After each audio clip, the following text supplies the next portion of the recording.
മലയാളികൾക്ക് ഏറെ പ്രിയപ്പെട്ട താരമാണ് സലിം കുമാർ. കോമഡി വേഷങ്ങളിലൂടെയാണ് സിനിമയിൽ തുടക്കം കുറിച്ചതെങ്കിലും പിന്നീട് പ്രേക്ഷകൻ്റെ കണ്ണ് നിറയ്ക്കുന്ന പല കഥാപാത്രങ്ങളും അദ്ദേഹം ചെയ്തു.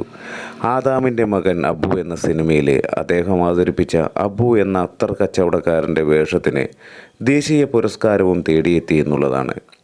സലീം കുമാറിൻ്റെ അഭിനയ മികവ് തെളിയിച്ച കഥാപാത്രമായിരുന്ന അബു എന്ന ആ ഒരു കഥാപാത്രം.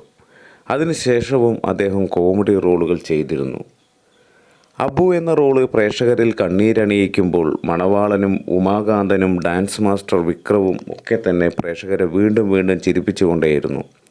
ഇപ്പോൾ മൈൽ സ്റ്റോൺ മീഡിയയ്ക്ക് നൽകിയ അഭിമുഖത്തിനിടെ മലയാള സിനിമയിലെ ഏറ്റവും സുന്ദരിയായിട്ടുള്ള നടി ആരാണ് എന്ന ചോദ്യത്തിന് ഉത്തരം പറയുകയാണ് സലീം കുമാർ. നേരിട്ട് മേക്കപ്പ് ഒന്നുമില്ലാതെ കാണാൻ സുന്ദരിയായിട്ടുള്ള ആ നടി ആരാണ് എന്നായിരുന്നു ചോദ്യം. ഈ ചോദ്യത്തിന് വളരെ രസകരമായിട്ടാണ് അദ്ദേഹം ഉത്തരം പറയുന്നത്. മലയാളത്തിൻ്റെ പ്രിയതാരം കാവ്യ മാധവൻ്റെ പേരാണ് സലീം കുമാർ പറഞ്ഞത്. കാവ്യയെ കാണാൻ സുന്ദരിയാണെന്നാണ് സലീം കുമാർ പറഞ്ഞത്. ഇപ്പോൾ അഭിനയത്തിൽ നിന്ന് മാറി നിൽക്കുന്ന കാവ്യ ഒരു കാലത്ത് മലയാള സിനിമയിൽ നിറഞ്ഞു നിന്ന താരമാണ്. ശാലീന സൗന്ദര്യം എന്ന് ഇപ്പോഴും പലരും പറയാറുള്ളത് കാവ്യ മാധവനെ കുറിച്ചാണ്. വളരെ എളുപ്പത്തിൽ തന്നെ സിനിമയിലെത്തിയ കാവ്യ മാധവൻ തൻ്റെ അഭിനയ മികവ് തെളിയിച്ച താരവും കൂടിയാണ്.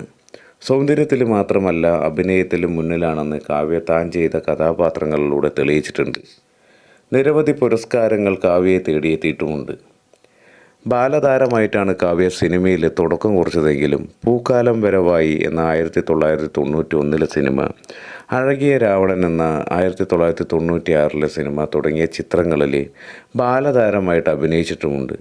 ചന്ദ്രൻ ഉദിക്കുന്ന ദിക്കിൽ എന്ന ചിത്രത്തിലാണ് ആദ്യമായിട്ട് നായികയായി വേഷമിട്ട് മലയാളികൾക്ക് ഏറെ പ്രിയപ്പെട്ട കോംബോ ആയിരുന്നു എന്നുള്ളതാണ്. മലയാളികൾക്ക് ഏറെ പ്രിയപ്പെട്ട കോംബോ ആയിരുന്നു ദിലീപ് കാവ്യ കോംബോ. നിരവധി സിനിമകളിൽ ഇവർ ഒന്നിച്ച് വേഷമിട്ടിട്ടുണ്ട്. 2016 നവംബർ 25 കാവ്യയുടെയും ദിലീപിൻ്റെയും വിവാഹം കഴിഞ്ഞു.